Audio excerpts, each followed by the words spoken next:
जैसे कि last week जो मैंने प्रीच किया था और मेरा टॉपिक था फॉरगिवन, और मैं इस बात पे प्रीच करती कि खुदा यीशु मसीह ने जब लहू बहाया और वो जो बेऐब बर्रा था, जब वो हमारी खातिर क्रूसीफाई हुआ, तो उसके मार खाने से और उसके मुर्दों में से जिंदा होने से हम अपने गुनाहों की सजा से बरी हो गए। मैं ये प्रीच कर रही थी, और ये गॉस्पेल इस वक्त पाकिस्तान में बड़ी डेंजरस गॉस्पेल कंसिडर की जाती है, जबकि एक्चुअली गॉस्पेल है ही ये।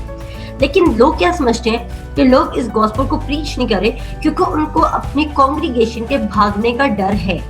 मैं बहुत सारे चर्चेस को सुनती हूँ और मेरा बहुत ज्यादा एक्सपोजर है बहुत सारे मैन ऑफ गॉड के बच्चों के साथ भी, और खुद मैन ऑफ गॉड के साथ भी, और बहुत सारे चर्च के लीडर्स के साथ मेरा कांटेक्ट और मेरी अक्सर कम्युनिकेशन ऑन एंड ऑफ रहती है। तो मैंने जो उनका ग्रेटेस्ट फियर देखा वो यही था कि उनको ये डर है कि उनकी मिनिस्ट्रीज बंद ना हो जाए, उनके चर्चेस बंद ना हो जाए, अगर वो राइट पजल को और वो इस बात को प्रीच करने लग जाएंगे कि रास्तबाजी तो हमें इनाम में मिली। उनको ऐसा लगता है कि वो लोगों को कंट्रोल कर सकते हैं और वो लोगों को कंडेमिनेशन और गिल्ट में रखते हैं, और वो लोगों को यही कहते हैं कि नहीं, अगर तुमने खुदा की बात ना सुनी, अगर तुमने चंदे ना दिए, अगर तुमने टाइट ना दी, अगर तुम चर्च ना आए, तो क्या होगा? खुदा का गजब, खुदा की लानत तुम पे ठहरेगी। और फिर वो आपको मल्टीपल बहुत सारी चीजें बताएंगे और आपको वो वर्सेस बताएंगे जो वर्सेस उनके बिजनेस को बेनिफिट देंगे। मैं किसी चर्च के खिलाफ नहीं हूँ और ना ही मैं यहाँ पे अपनी मिनिस्ट्री को प्रमोट करूँ, क्योंकि ऑफिशियली इस वक्त मेरे पास, मैं किसी मिनिस्ट्री में अभी नहीं हूँ।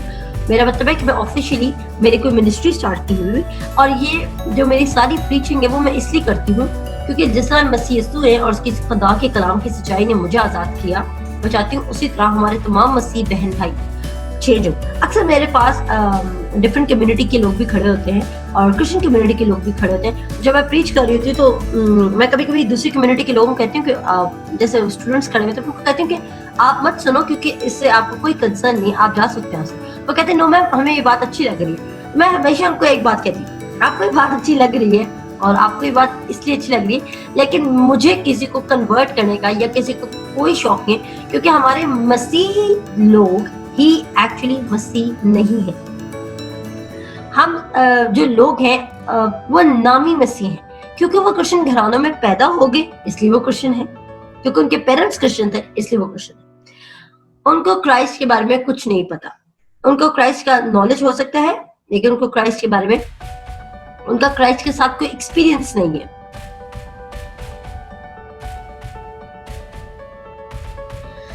तो यहाँ पे मैं प्रीच इसलिए कर रही हूँ क्योंकि जब 2020 में जब मैं एंटर हुई, 2020 में जब ये पर्सनल गवाही है, और वैसे तो मैं बहुत सारे मल्टीपल रीजंस देती हूँ अपनी हेल्थ के खराब होने के, लेकिन वो मल्टीपल रीजंस मुझे मेरे मन में शैतान ला रहा था, क्योंकि वो मुझे डिस्ट्रैक्ट करना चाहता है और वो ये बताना चाहता है कि तुमने शायद अच्छी डाइट नहीं ली थी या तुमने फलानी चीज यूज कर ली थी, इसलिए तुम्हारी हेल्थ और तुम्हारी स्किन और तुम्हारा जो क्या कहते हैं, तुम्हारी हेल्थ की बहुत बैडली इफेक्ट हुई और उस पर बहुत एडवर्स इफेक्ट्स आए। लेकिन मैं ये बात रियलिटी जानती हूँ कि जो 2019 था और उसके मिड से लेके जून से लेके और since this August I was suffering from depression, और मुझे नहीं पता था कि मैं इतना स्ट्रेस ले चुकी थी कि मैंने बहुत ज्यादा, अब मेरी हेल्थ इतनी ज्यादा इफेक्ट हो चुकी थी कि कोई भी मेरा चेहरा देख के बता सकता था कि ये शख्स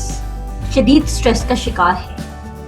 और स्ट्रेस था बहुत नॉनसेंस चीजों की वजह से, लेकिन I was suffering from stress. So उस स्ट्रेस की वजह से क्या हुआ कि मेरी हेल्थ, मेरी ओवरऑल बॉडी पे इफेक्ट हुआ, और उस स्ट्रेस ने क्या किया कि मुझे इतना बॉन्डेज में कर दिया कि बस, जबकि मेरे पास तो, मैं तो 2010 से बॉर्न अगेन हूँ और 2010 से मैं राइट पजल वाला कलाम सुन, लेकिन मैं करती क्या थी, अगर तो मुझे हीलिंग चाहिए तो मैंने फलाने को सुन लिया, अगर मुझे फाइनेंसेस चाहिए तो मैंने किसी और को सुन लिया, अगर मुझे किसी रिलेशनशिप के लिए दुआ करनी तो मैंने किसी और को सुन लिया।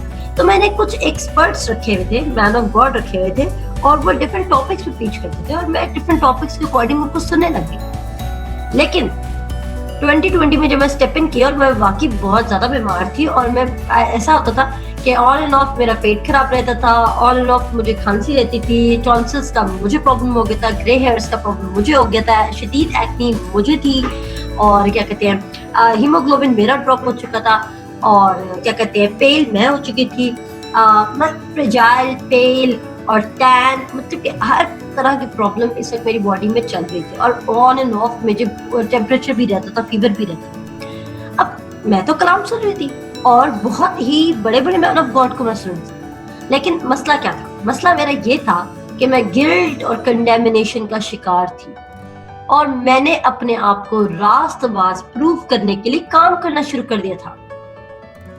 जैसा कि मैं लास्ट अपनी टीचिंग में पढ़ा थी, मैंने कल से लास्ट वीक की टीचिंग में, जिनके पास नहीं है वो जरूर हमें मैसेज कर सकते हैं, जितने भी, अगर आप जो भी इस रिकॉर्डिंग को सुन रहे हैं, अगर आपके पास फर्स्ट टीचिंग नहीं है तो आपने जिससे ये वाली टीचिंग ली आप उसको मैसेज कर सकते हैं और आपको फॉरवर्ड कर सकते हैं फर्स्ट टीचिंग भी। तो फर्स्ट टीचिंग में मैंने क्या बताया कि आदम और हवा की मैं बात कर थी कि आदम और हवा ने जब गुनाह किया तो उन्होंने क्या किया था?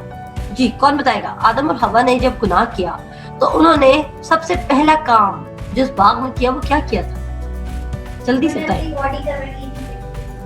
उन्होंने, बिल्कुल सही जवाब, उन्होंने क्या किया था? उन्होंने वर्क कर लिया। और पॉइंट मजे की बात ये है कि नंगे वो पहले भी थे, लेकिन पहले उनका जो फोकस है वो स्पिरिट में था, उनका खुदा से रिलेशनशिप स्पिरिट में।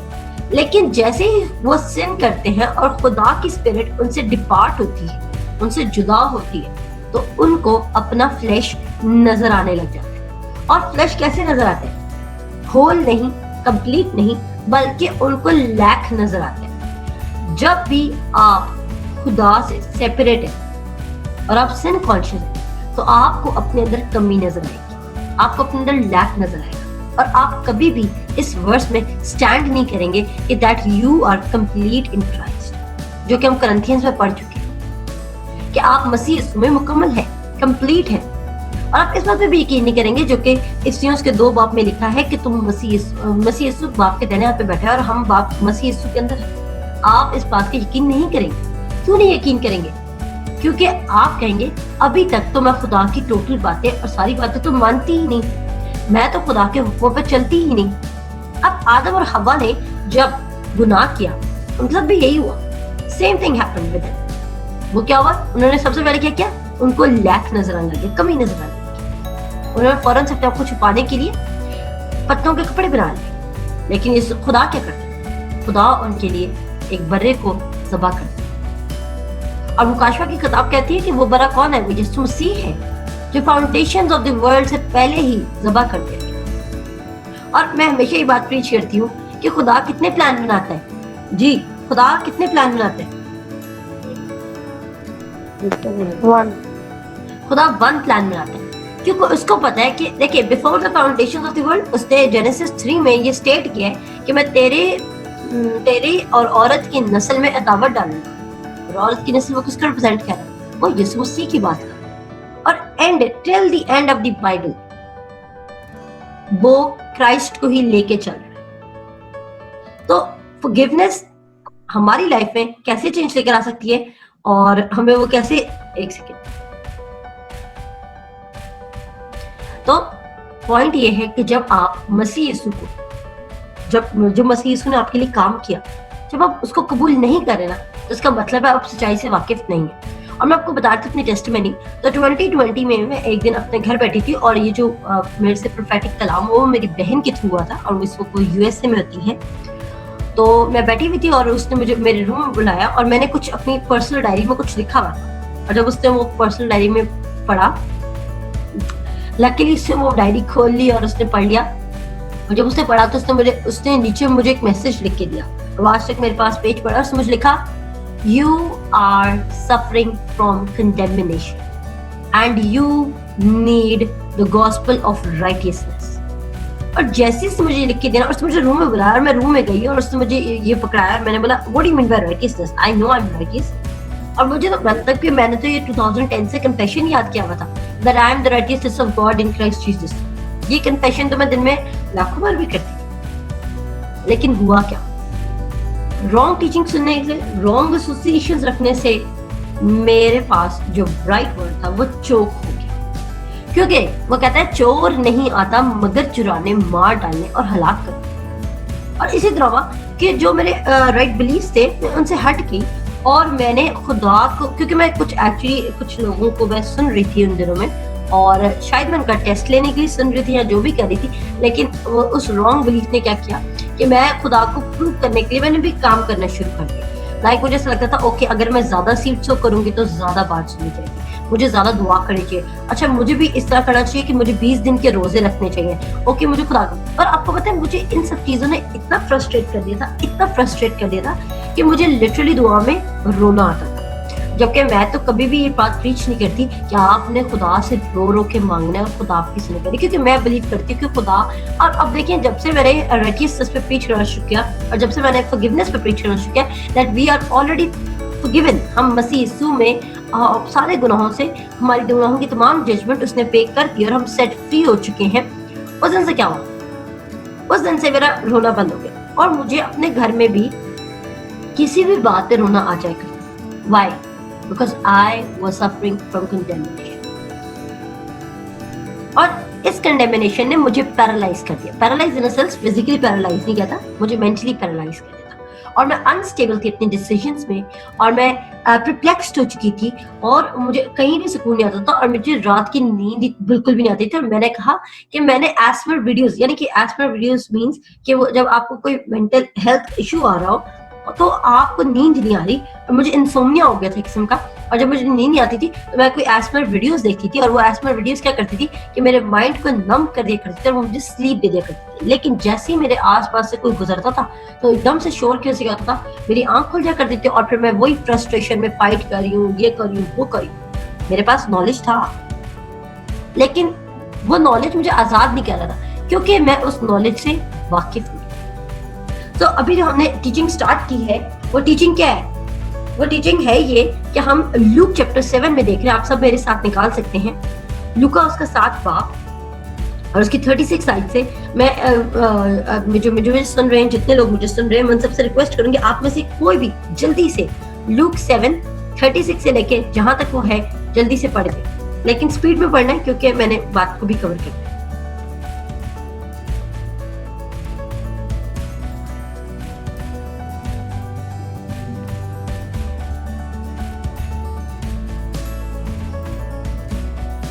जल्दी से लूका 7 बाब और उसकी 36 आयत से, यानी कि लूक चैप्टर 7 वर्स 36 से आगे जल्दी से रीड आउट कर उर्दू बाइबल में।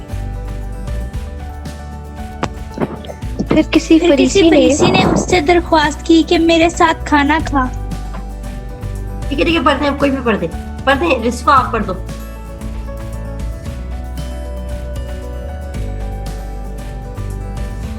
फिर किसी फरीसी ने उससे दरख्वास्त की कि मेरे साथ खाना खा।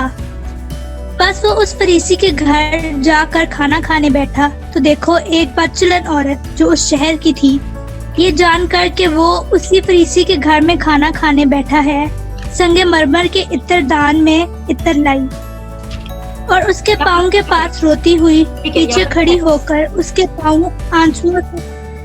ठीक है, अभी आपने साथ मतलब अनम्यूट ही रखी अपनी कॉल, लेकिन साथ साथ अपना स्टॉप भी करना है जहाँ पे मैं बोलूंगी। तो यहाँ पे हमने पहला पॉइंट ये देखा है कि कौन आया, एक किसी फरीसी ने, और मैंने पहली क्लास में ये बताया था कि फरीसी कौन होते थे। जल्दी से आंसर दीजिए, फरीसी कौन होते थे?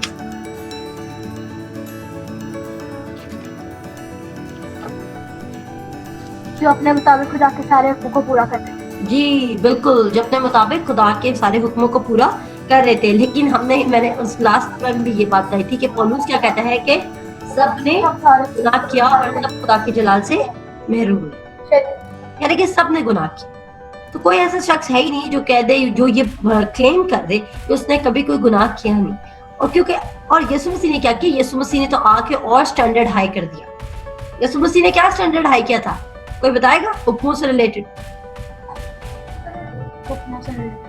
हुक्मों से रिलेटेड यीशु मसीह ने स्टैंडर्ड और हाई कर दिया था। कौन बताएगा जुमाइत में से?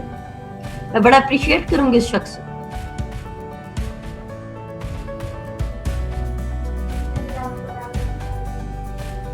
आप सबको आता होगा लेकिन आप सबको बोलना नहीं चाह रहे। यीशु मसीह ने हुक्मों का स्टैंडर्ड रेस कर दिया था। मैंने कहा था और सख्त कर दिया। वो क्या था? कि अपने मानद अपने पड़ोसी से मोहब्बत रख। ये हुक्म नहीं था, ये सॉरी हुक्म ही है, सॉरी। मेरा मतलब है कि उसने पाकीज़गी का और रास्तबाजी का स्टैंडर्ड और बढ़ा दिया था। कैसे?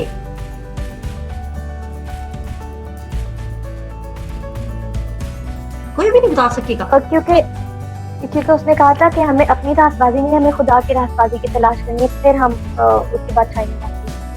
अच्छा, मैं आपको बताना चाहती हूँ, और कोई जवाब देना चाहेगा?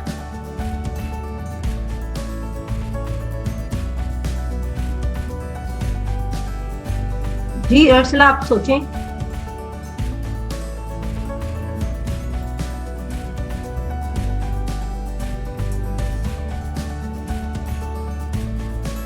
आप बता दो। मत्ती की इंजील में लिखा है कि यीशु मसीह ने कहा कि वो बाइबल में लिखा है ना, ओल्ड कवेनेंट में लिखा था कि तूने ज़ना नहीं करना, चोरी नहीं करनी, ये नहीं करना। यीशु मसीह ने रास्तबाजी के स्टैंडर्ड और बढ़ा दिए। उसने कहा अगर तूने सोच ही लिया तो तूने कर लिया। अगर तूने अपने दिमाग में सोच लिया, क्योंकि पहले तो लिखा था ना कि अगर तू अडल्टरी करेगा, ज़नाकारी करेगा तो तुझसा, लेकिन यीशु मसीह ने क्या कहा कि अगर तू सोचेगा ही तो समझो तूने कर लिया। अब इस रास्तबाजी के स्टैंडर्ड को मेंटेन रखना इम्पॉसिबल था, क्योंकि शायद आप लोगों को दिखाने के लिए अपने एक्शंस तो कंट्रोल कर सकते हैं। आपके हाथ में कंटिन्यूस बाइबल हो सकती है और आप लोगों के सामने बहुत अच्छा एक्ट कर सकते हैं, लेकिन आप अपनी थॉट्स को कंट्रोल करना बड़ा डिफिकल्ट बात। और यीशु मसीह ने क्या बोला? जब तक तुम्हारी रास्तबाजी फकीर और फरीसियों की रास्तबाजी से भी ऊपर नहीं होगी, तब तक तुम खुदा की बादशाही में दाखिल नहीं हो सकते। तो अब होता क्या है कि यहाँ पे फकीर और फरीसी की रास्तबाजी, देखें, इसका मतलब फकीर और फरीसियों की रास्तबाजी कंसिडर की जाती है क्योंकि वो खुदा के हुक्मों पर चल रहे हैं। और यहाँ पे एक फरीसी ने, जिसका नाम शमाउन है यानी कि साइमन है, वो यीशु मसीह को अपने घर इनवाइट कर रहे हैं। अब अगर वो इतना रास्तबाज है, वो कंप्लीट है, तो उसको यीशु मसीह को इनवाइट करने की जरूरत बनती है? कोई जरूरत नहीं बनती, क्योंकि उसको तो सेवियर की जरूरत ही नहीं है। लेकिन कहीं ना कहीं उसको दिल में उसको पता है कि इस शख्स से मुझे कोई फायदा हो सकता है, और उसको डिनर करता है या लंच करता है, जो भी करता है। और जब उसको इनवाइट करता है तो आगे पढ़ना शुरू करें तो कौन उसके घर में एंटर होती है?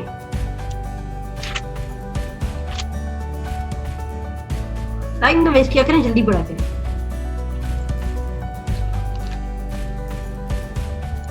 ये जानकर कि वो उस फरीसी के घर में खाना खाने बैठा है, संगमरमर के इत्रदान में इत्र लाई और उसके पाँव के पास रोती हुई पीछे खड़ी होकर उसके पाँव आंसुओं से भिगोने लगी और अपने सर के बालों से उसे पोंछा और उनके पाँव बहुत चूमे और उन पर इत्र डाला।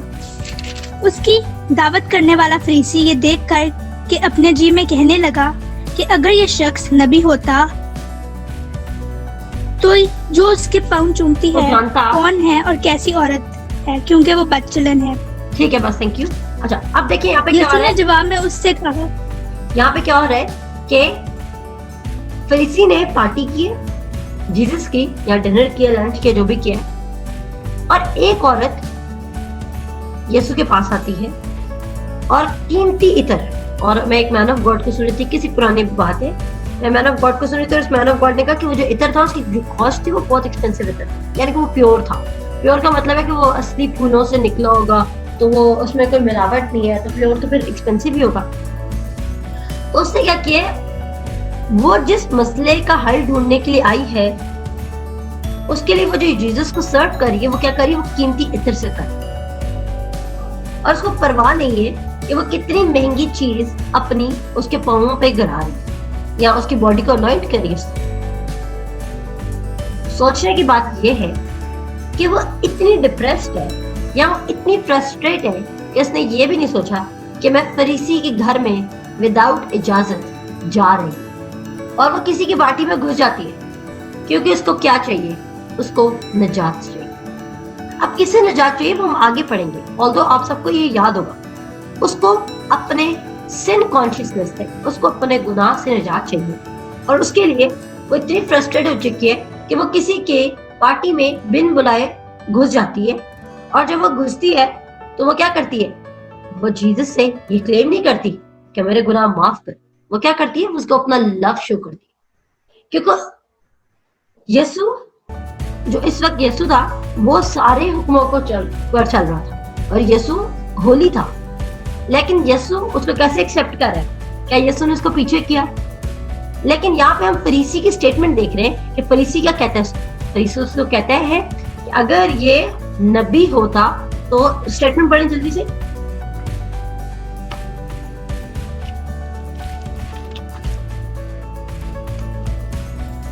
उसकी दावत करने वाला फरीसी ये देखकर कि अपने जी में कहने लगा कि अगर ये शख्स नबी होता तो जानता कि जो उसे चूमती है वो कौन है और कैसी औरत है, क्योंकि वो बदचलन थी है। देखें, अब उसके माइंड में, क्योंकि वो हुक्मों को पूरा कर रहा है, वो अपने आप को होली समझता है, वो कह रहा है अगर ये नबी होता ना तो इसने कभी भी इसको अपने करीब नहीं आने देगा। लेकिन जीसस क्या करने आया था? मैंने उस दिन भी पढ़ाया था मैथ्यू चैप्टर 1 में कि वहां पे जब यूसुफ के पास फरिश्ता आते हैं तो यूसुफ को फरिश्ता कहता है कि मरियम को अपने हाथ लाने से ना डर, क्योंकि जिसके पेट में वो रूह कुदस की कुदरत से है, और तुम उसका नाम इम्मानुएल रखना। और वो क्या करेगा? वो अपने लोगों को गुनाहों से निजात देगा। ये हम पढ़ चुके हैं मैथ्यू चैप्टर 1 में। वो अपने लोगों को गुनाहों से छुड़ाएगा, निजात बख्शे। अब यीशु का पर्पस यही है कि गुनाहों से निजात दे। लेकिन हम जो कॉमनली आजकल की दुनिया में टीचिंग सुन रहे हैं वो ये टीचिंग है कि ठीक है आपके गुनाह एक दफा माफ हो गए, लेकिन वो आपके पुराने गुनाह माफ हुए, अभी जो आप नए गुनाह माफ करेंगे उसकी माफी आपको बार बार मांगनी पड़ेगी।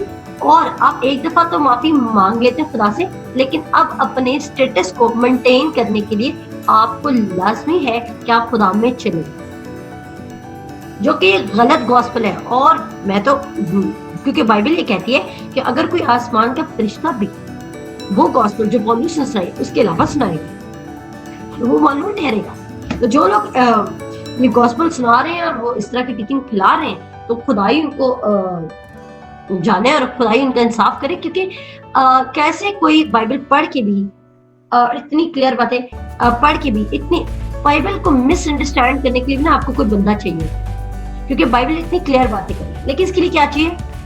Simplicity of heart. अगर आप अपने आप को बहुत स्मार्ट समझते हैं, आपको लगता है आपका बहुत थियोलॉजिकल नॉलेज है और आप बहुत अच्छे इंटेलेक्चुअल पर्सन, तो खुदा कभी भी स्मार्ट लोगों से बात नहीं करता। वो उनसे बात करता है जो मीक और लोली है, यानी कि जो उसको सुनना चाहते हैं। मैं आपको पार्ट 2 में ज्वाइन करती हूँ क्योंकि अभी टाइम ओवर हो चुका है। मैं आप सबको दोबारा कॉल करती हूँ, लिंक सेंड करती हूँ, आप सब मुझे ज्वाइन करें।